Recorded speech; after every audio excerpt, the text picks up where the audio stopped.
Kunut subuh itu ada dalilnya. Kunut subuh terus menerus ada dalilnya. Hadisnya dhaif. Dhaif itu artinya apa? Lemah. Lemah itu boleh dipakai atau tidak? Nggak boleh dipakai. Ingat tuh, hadisnya ada dhaif. Kalau dhaif nggak boleh dipakai. Bahkan ada sahabat bertanya, seorang anaknya dari sahabat bertanya, wahai ayahku, engkau pernah sholat di belakang di belakang Rasulullah SAW, Abu Bakar, Umar, Uthman, Ali, radhiyallahu ajma'in. Apakah mereka kunut subuh? Dijawab oleh bapaknya, ai bunayya muhdatsun, wahai anakku, kunut subuh itu muhdats. Apa makna muhdats?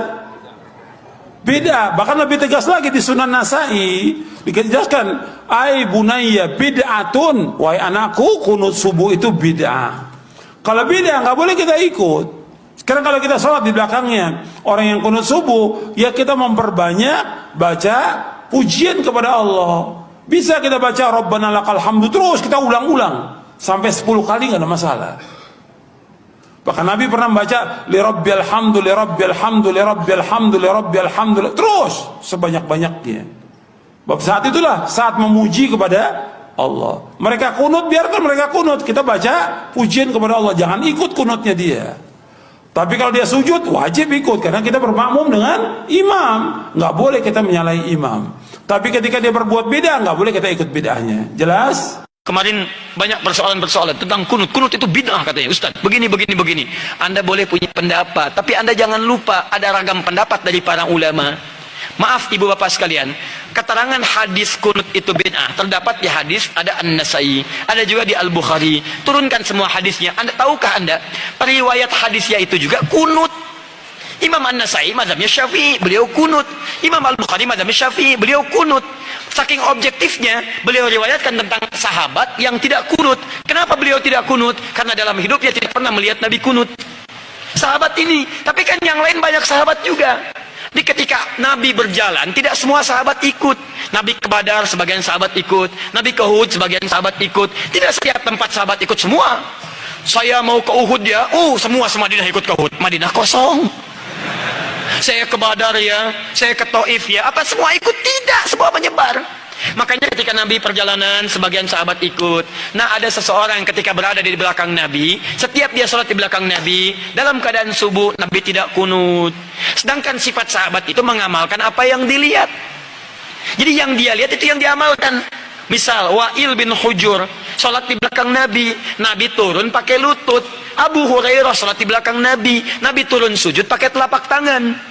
Walaupun keduanya tahu riwayat itu, tapi mohon maaf, mereka mengamalkan apa yang dilihat. Wa'il pakai lutut, Abu Hurairah pakai telapak tangan. Dua-duanya benar, yang salah yang pakai kepala duluan.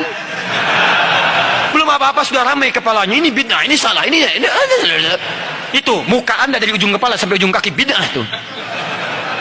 Kenapa? Karena Anda tidak belajar hadis dengan ilmunya. Ini yang tidak kunut di belakang Nabi karena dia sholat di belakang Nabi, Nabi gak kunut. Tapi ada sebagian sahabat sholat di belakang Nabi, Nabi pernah kunut. Ada Abdullah bin Umar, Nabi mengajarkan kunut pada Al-Hasan cucunya. Dari situ disimpulkan oleh ulama. Apa kesimpulannya? Yang mau kunut silahkan. Maka Imam Malik kunut, kunutnya sebelum ruku disirkan. Imam Malik itu Masya Allah, anak sahabat besar. Anas bin Malik, lahir anaknya Malik bin Anas, 93 Hijrah, lahirnya di Madinah, tumbuh di Madinah, besar di Madinah, jadi mufti di Madinah, wafat di Madinah, dikenal dengan Imam Madinah, Darul Hijrah, Imam Madinah kunutnya sir. Imam Syafi'i muridnya Imam Malik, lahir tahun 150 Hijrah, kunut. Beda dengan gurunya, Syafi'i dijaharkan, kunutnya ba'da ruku, bangun setelah i'tidal dijaharkan. Bacaannya sama dari Nabi, Allahumma hdini fiman hadid. Kalau jadi imam, Allahumma hdina fiman hadid. Imam Abu Hanifah wafat tahun 150 Hijrah, memilih yang tidak kunut, ngambil hadis sahabat yang tadi. Karena kata beliau asalnya tidak kunut. Ada kejadian di Bir Maunah, Nabi kunut, setelah itu tidak kunut lagi. Maka disimpulkan kunut itu menurut saya tidak ada. Karena sementara saja, setelah itu tidak ada. Maka kembali ke asal, tidak ada kunut. Abu Hanifah tidak kunut, diamalkan itu dari yang tadi. Imam Ahmad datang kemudian, lahir tahun 163 Hijrah. Imam Ahmad muridnya Imam Syafi'i, Syafi'i muridnya Imam Malik. Imam Malik masa yang sama dengan Ibu Abu Hanifah, wafatnya duluan Abu Hanifah. Apa yang terjadi dengan Imam Ahmad? Kata Imam Ahmad, saya ambil yang pertengahan, tengah-tengah saja. Ini kunut jahar, ini tidak kunut. saya ambil tengah-tengah. Apa tengah-tengahnya? Nabi kunut saat ada peristiwa besar membutuhkan doa. Sebelumnya tidak kunut, saat ada peristiwa itu beliau kunut. Setelah itu tidak kunut lagi. Menurut pemahaman Imam Ahmad bin Hanbal, maka saya simpulkan kunut itu saat ada peristiwa besar saja yang butuh doa. Peristiwa besar butuh doa namanya nazilah, maka dikenal dengan kunut nazilah. Tapi hebatnya Imam Ahmad dengan Imam Syafi'i tidak ada masalah. Salat di belakang Imam Syafi'i beliau kunut. Imam Syafi'i salat di belakang Imam Ahmad beliau tidak kunut. Imam Syafi'i datang ke tempat Imam Abu Hanifah. Imam Abu Hanifah sudah wafat. Ketika beliau memberikan ilmu di tempatnya, kemudian diminta jadi imam saat subuh, beliau tidak kunut. Selesai itu kata muridnya, "Syal Imam, kenapa anda tidak kunut?" Kata Imam Syafi'i, "Saya menghormati pendapat di tempat Imam Abu Hanifah yang tidak kunut." Luar biasa. Imam besar, ahli fikih, imam madhab, ahli hadis, paham hadisnya, tidak ada masalah. Antum bukan imam besar, jadi makmum kadang-kadang, Quran belum hafal, hadis belum tahu, Masya Allah, gara-gara masalah kunut, pada tidak ke masjid. Yang kunut benar, yang tidak kunut benar, yang salah yang tidak sholat subuh. Tuh, ini masalahnya. Jadi kalau guru-guru bersanad itu enak. Silakan, Imam Malik wafat di Madinah, tapi mazhabnya menyebar di Libya, Tunisia, Maroko.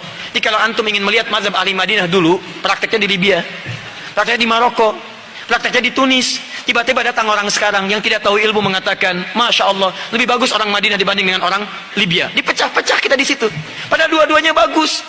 Madinah sekarang mazhabnya Ahmad bin Hanbal, datang belakangan. Yang dipraktekkan di Madinah dulunya mazhab Imam Malik, datang Imam Syafi'i dipraktekkan Imam Syafi'i. Sekarang, maaf, yang pimpin itu mengambil mazhab Imam Ahmad bin Hanbal, dipraktekkan di dalamnya, dipraktekkan mazhab Imam Ahmad bin Hanbal. Kalau anda ingin melihat Madinah tempo dulu, pergi ke Libya, pergi ke Tunisia, pergi ke Maroko, pergi ke Aljazair, itulah mazhab Imam Malik di sana. Kalau ingin melihat kekinian, pergi ke Saudi, ada di Ummul Qura, ada di Madinah, ada sekitarannya mazhab Imam Ahmad bin Hanbal. Kalau ingin Imam Syafi'i, pergi ke Mesir, pergi ke Syria. Kalau ingin lihat Imam Abu Hanifah, pergi ke mana? Ke Pakistan, ke India, sebagian Cina. Kalau ingin melihat keempat-empatnya, Abu Hanifah, Malik, Syafi'i, Ahmad bin Hanbal, pergi ke Indonesia. Jangan pergi ke mana.